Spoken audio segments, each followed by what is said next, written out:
So this lecture continues our discussion of area under the curve. It's from section 5.2 in the OpenStax textbook titled Definite Integral. And so in the last lecture, we talked about approximating area under the curve with something like R12, right? And R12 was equal to the sum from I equals 1 to 12 of f of x sub I star times delta x. Right, so this meant we were going to make 12 rectangles, and then we also did things like L10, so the left-hand endpoint is a similar sum, and the only difference here is that I have the I minus 1 here, and star delta x. Okay, so again, the delta x was essentially the width of all my rectangles, right? And this tells me I'm going to use the right-hand endpoints for 12, right? And I'm going to use 12 rectangles. And this one says I'm going to use left-hand endpoints and 10 rectangles. So this is how we would write it. So delta x is the width of the rectangle. And then this is the sum of all the heights, because again, the area is basically of these rectangles is going to be height times width, right? So we could actually, since it's height times width plus height times width, we could actually factor out the width and just add up all the rectangle, the heights, and then multiply by the width of all of them all at the same time, okay? So now we want to get more precise, and I kind of hinted at this in the last thing, and so basically this is a new way. So this is called, these are called, I'm not sure I said this in the last lecture, a Riemann sum is what they're called. Okay, they're sums of a bunch of rectangles, right, in our case, and they're not always rectangles. You can, there's Simpson's rules, which actually puts in curves underneath the curve, and then there's trapezoidal rule that puts a bunch of trapezoids underneath it, and they're all a little bit more precise than this, but this is the easiest one geometrically for us to deal with. So if I wanted the actual area under the curve, the more rectangles I put underneath the curve, the better my approximation is going to be. So we're going to say that, like, this is Rn. Okay, so Rn is the sum of all the heights, right, from 1 to n, from I equals 1 to n, of f of x sub I star delta x. So that means we're going to use n rectangles. And to find the exact approximation, then we take the limit of this as n goes to infinity. So the limit of Rn is equal basically to the limit as n goes to infinity of this sum. I equals 1 to n f of x I delta x. So we're going to get more in detail with this. But essentially, so we were kind of doing, these R12s and 11 and R10s. We haven't done Rn yet, but if we take the limit as n goes to infinity, then we say that this is actually the exact area. And another way that we can actually represent this same area under the curve is with a definite integral. Now, this looks a lot like something we've seen before, but this has numbers on it from a to b of f of x dx. So this whole thing here, the limit as n goes to infinity of this Riemann sum, is equal to, well, this is what we call the definite integral. It has, this is basically means the area under the curve in this particular, we're still connecting it to area under the curve, the area between a and b, between f of x and the x-axis, okay? And this is another way to write it. Okay, so the definite integral from a to b is given by f of x dx from a to b, right? So a is essentially smaller than b in this particular case. So basically I have a picture that looks like I have some function here, right? And I have a here and b here, and I'm looking for this area.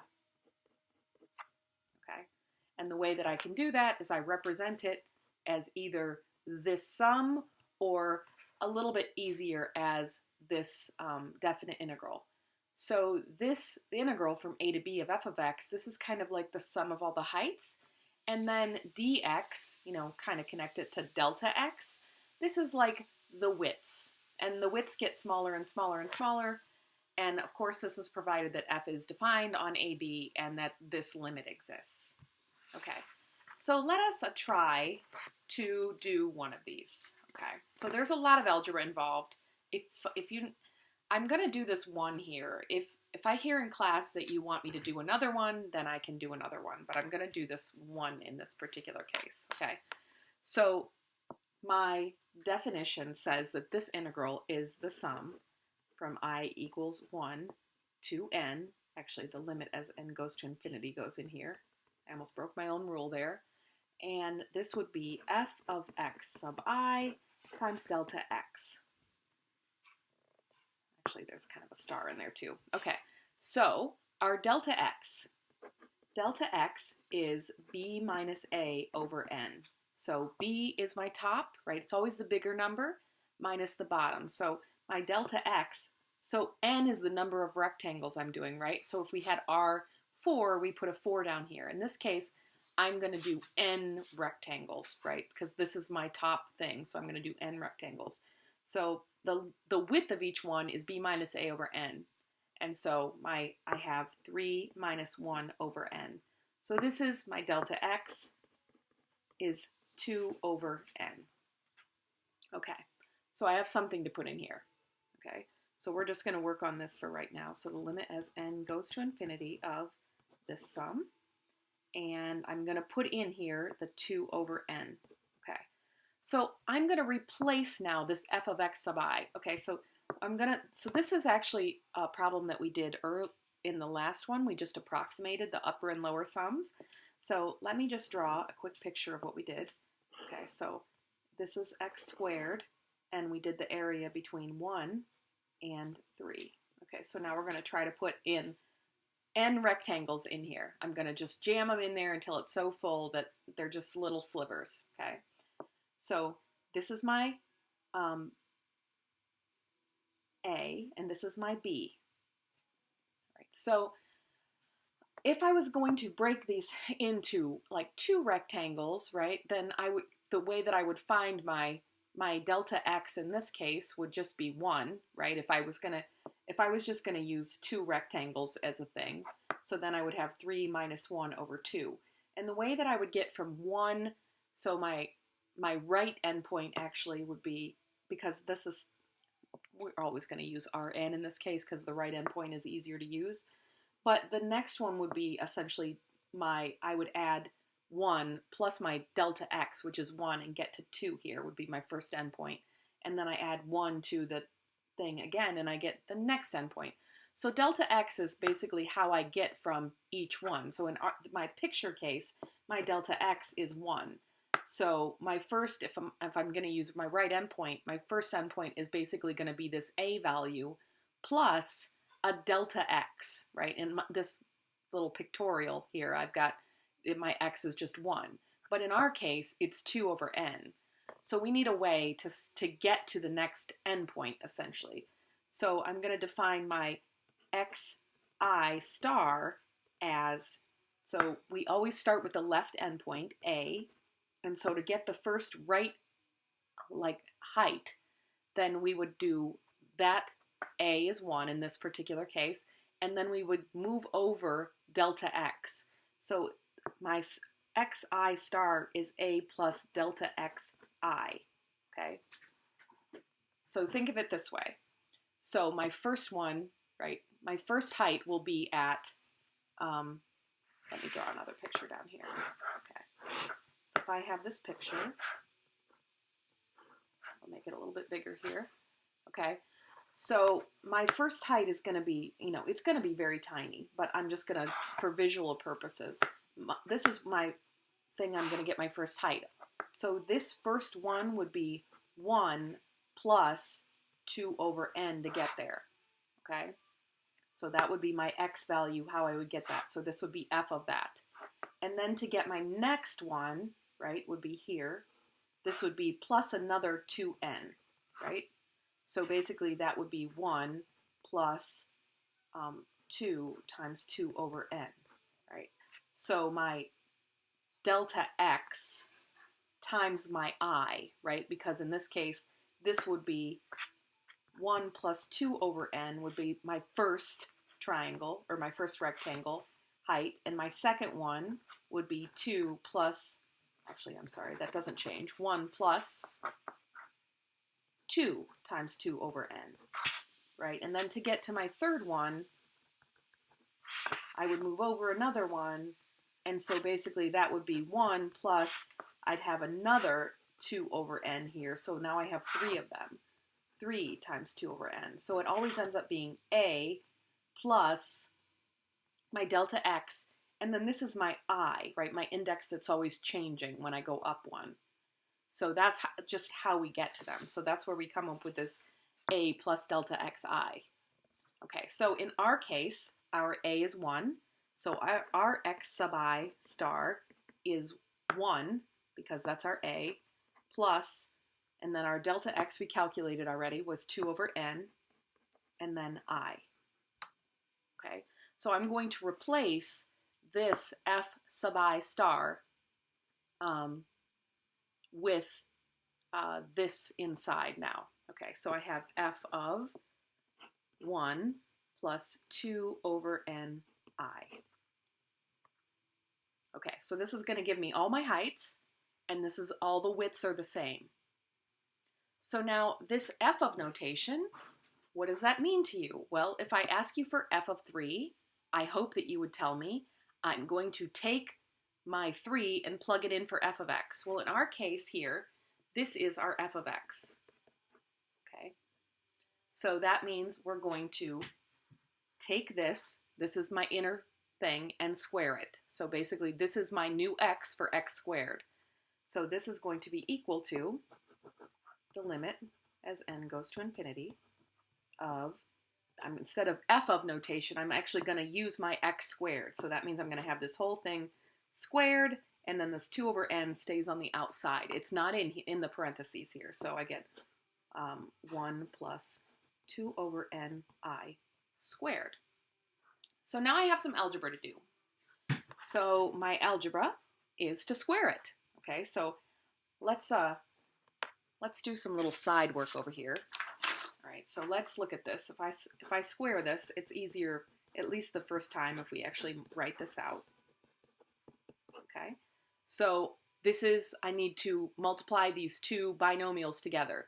So I'm going to do first terms, so 1 times 1 is 1, and then my inner terms is this one, so I have 2 over n I times 1, so I get 2 over n I, and then my outer terms, I get the same thing, I get another plus 2 over n I, and then my last terms, I multiply everything to these two together, which are the same, so I end up with 2 times 2, which is 4, n times n, which is n squared, and then I times I, which is I squared.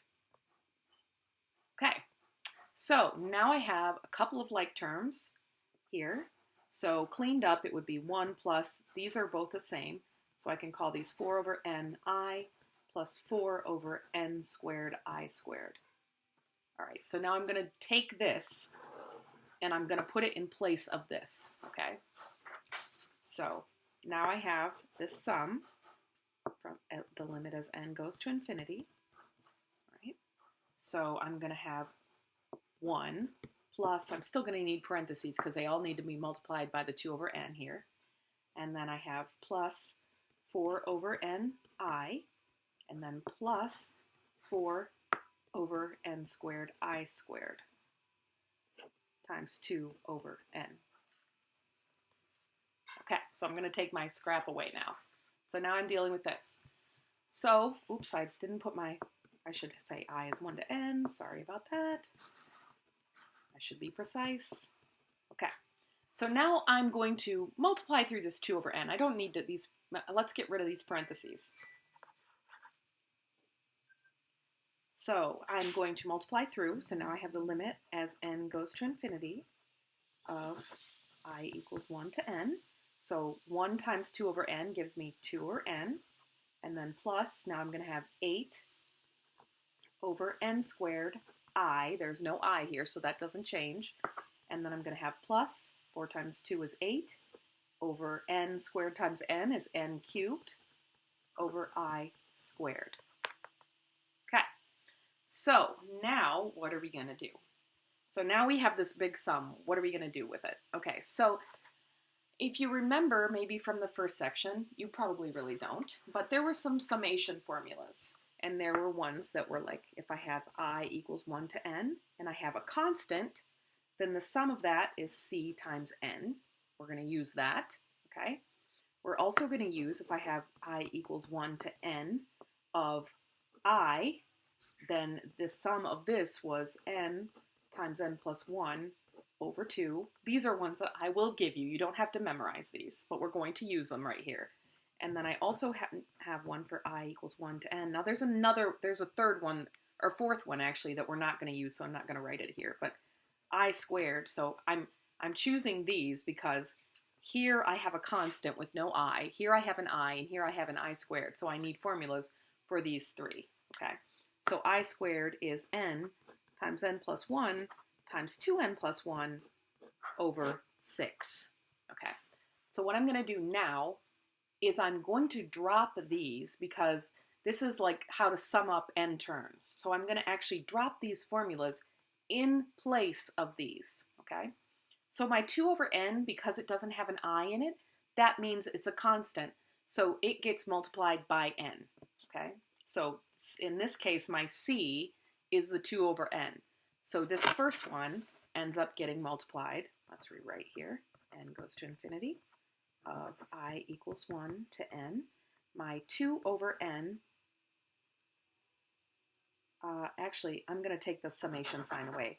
That was because now I'm dropping in the formula, so I'm actually summing it. So I'm actually going to take that away. Sorry about that.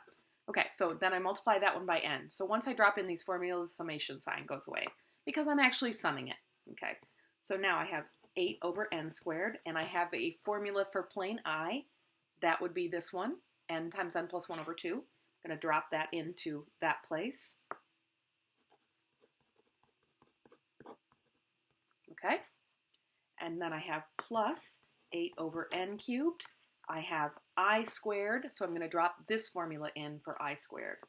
So this gives me n plus 1 over 2n plus 1 all over 6. Okay, so I no longer need my summation sign because all of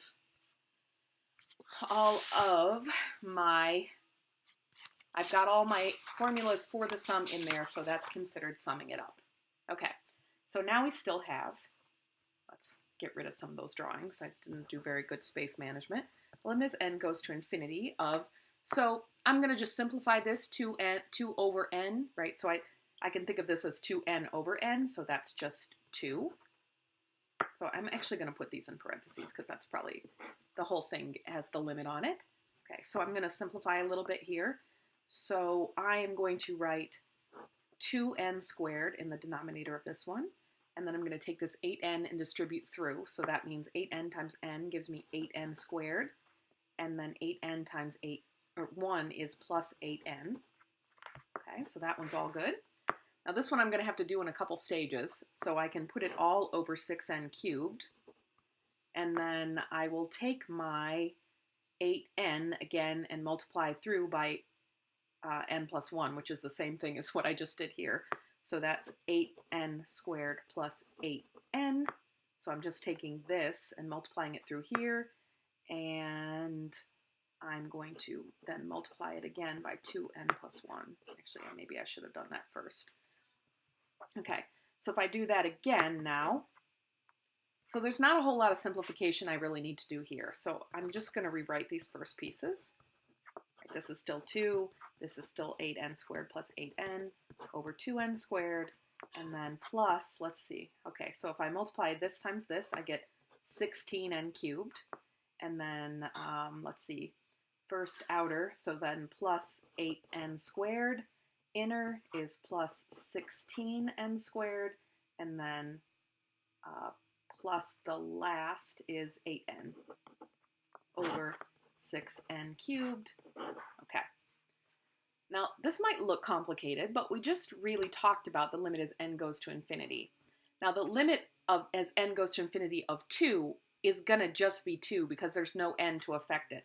So I can actually look at the limits of each one of these separately because there's a plus between them. Actually, even if there was multiplication between them, I could look at them separately. So if I look at the limit of this, actually, let's write it like that. The limit as n goes to infinity of 2. This is actually equal to 2, okay?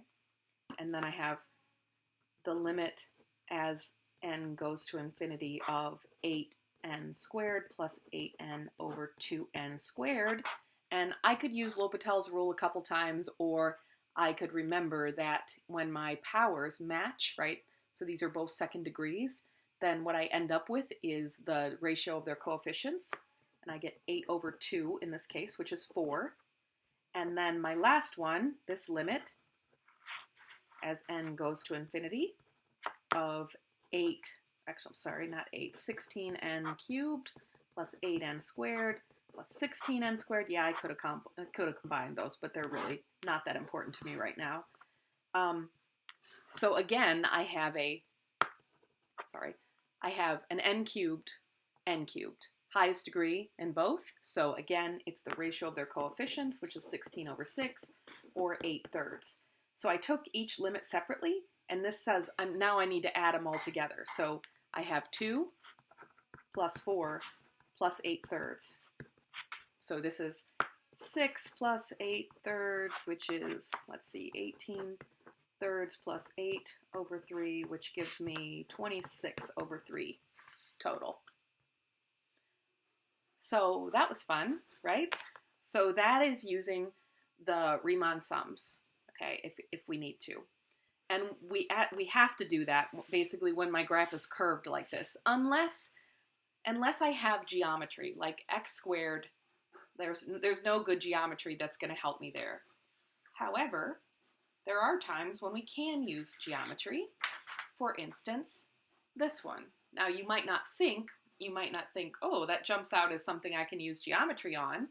But if you think of it like this, if you think that this is y equals the square root of 16 minus x minus 2 squared, and then, oops, sorry, it's off the page. So I just called this y, and if I square both sides, I get y squared equals 16 minus x minus 2 quantity squared.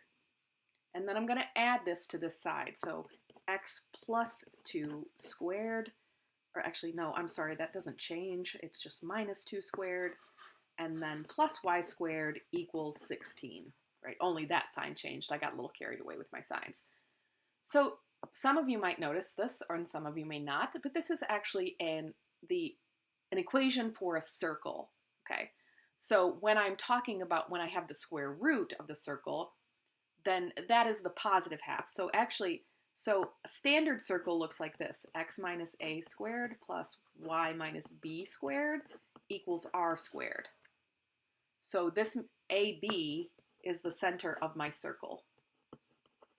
And then r, right, the square root of this is my radius. So in my particular case, I have a circle centered at, because this doesn't have anything with it, I assume it's 0. So this is a circle centered at 2, 0, with a radius of 4, because that's the square root of 16. So if I draw that here, okay, so I have a center of 2, 0, okay, and then I need my radius to be 4, so that goes back 4, there we go, okay?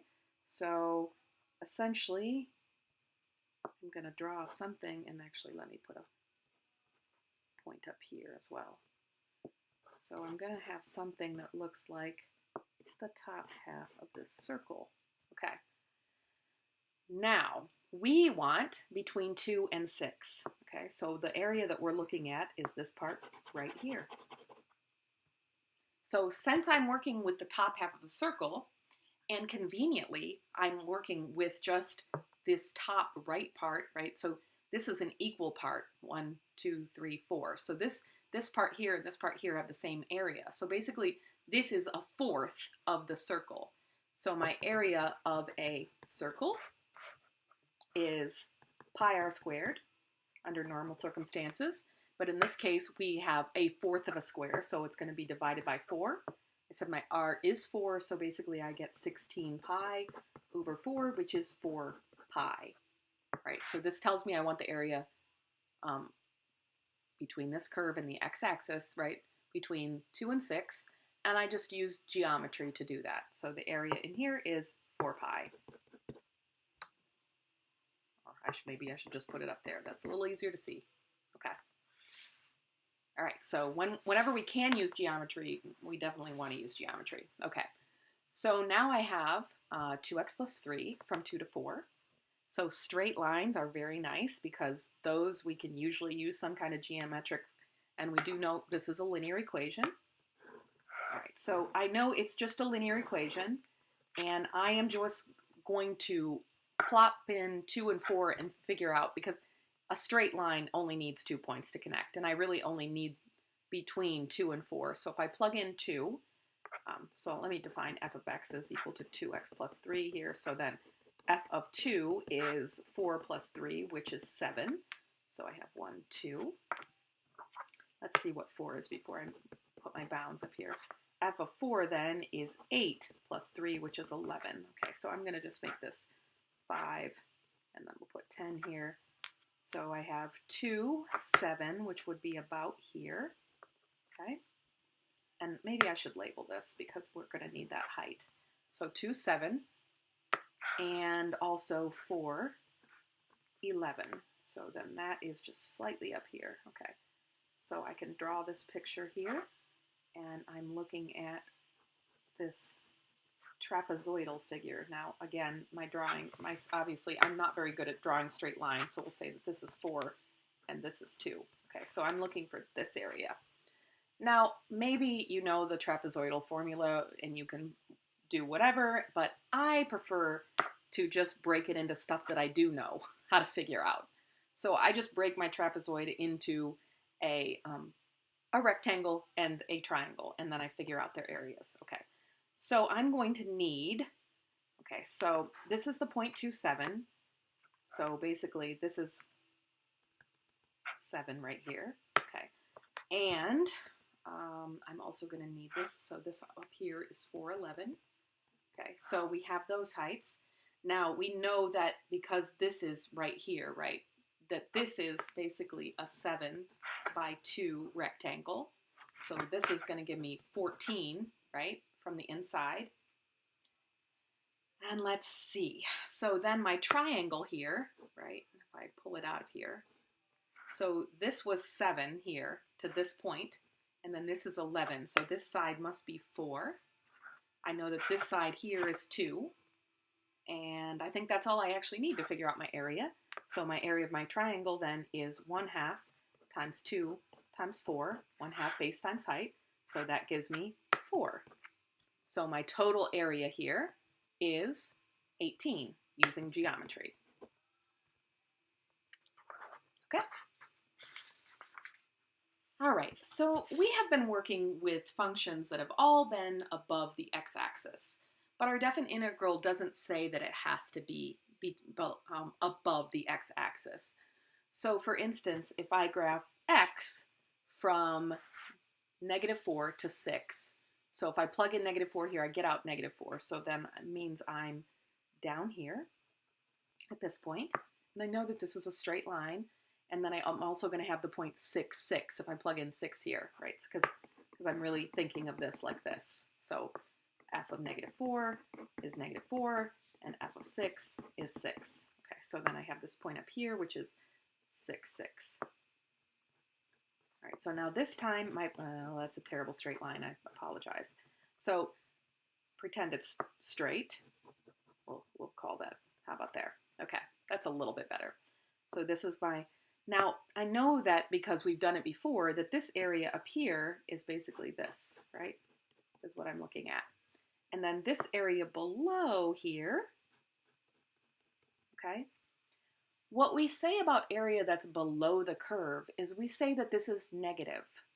So essentially, my integral is going to give me the net change in my area, right? So like it looks like my triangle on the right is bigger, and this one's smaller, so I'm probably going to have, no, I'm definitely going to have a bigger area, right? Or my area will be positive. So I calculate it the same way using geometry. It's just that when it's down here, we think of it as negative area. Now, really, it doesn't apply that well to area, but with other things, if this were, for instance, velocity. So if I was doing the integral of my velocity function, and this was my velocity function, okay? So if I took away this part, right, this part here, this would mean basically that I only drove away from my location. So this would be the total distance that I traveled between 0 and 6. Like if 0 were hours, between 0 and 6 hours, I could say, okay? Now, if I wanted, now it doesn't really make sense in the context of -4, but maybe I decided to leave 4 hours earlier or something like that. But what the negative area actually represents is like the net change in things. So if I started here, right, and I completely traveled north for 6 hours, right, then the total distance is from here to here. But when I have a negative piece, when my graph goes underneath, essentially what that means is I've turned around and come back. And what this actually measures is only the distance from my starting place to where I am now. It doesn't account for, like, if I drove all over the place before I got there, right? So this means it's just the displacement. It's only the difference between where I started and where I finished, if that makes any sense. We're going to do more of them, so it's fine. So if I wanted to do this in this case, and I wanted to use my geometry, okay, so I know that this up here is the point 66. So I know that this triangle has an area of 1/2, the base is 6, and so is the height. So this is 18 because it's half of 36. So this is like positive, not 36, 18 area. Now down here, this is considered negative, but we still calculate the area the same way. So I have a triangle, so I can use 1/2, and the base is 4 units long, and the height is also 4 units long. So I get 1/2 of 16, which is 8, and so this is considered -8. So my integral from -4, my definite integral from -4 to 6 would be the net change in my areas. So let me rewrite this down here, to 8x dx is equal to 18 minus 8. In this case, 10. Okay? So let's look at the definition a little bit more closely. Now I drew this picture up here just to kind of help out a little bit. So so this is the definition. So let f be an integrable function. That just means there's nothing wrong with it. I can integrate it, okay, on AB. So on the closed interval from A to B here. And we're going to let A1 represent the area above the x-axis, so that's this area, and A2 represent the area, I forgot a word there, under the x-axis, so A2. So then that means that the net signed area is A1 minus A2. Okay.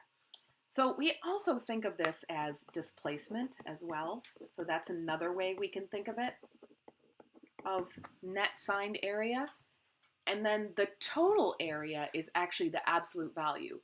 So like if this function, and I wanted to, like if I take it back to my velocity function, like if this were my velocity function, then when I do the absolute value, it would account for all that extra travel, right?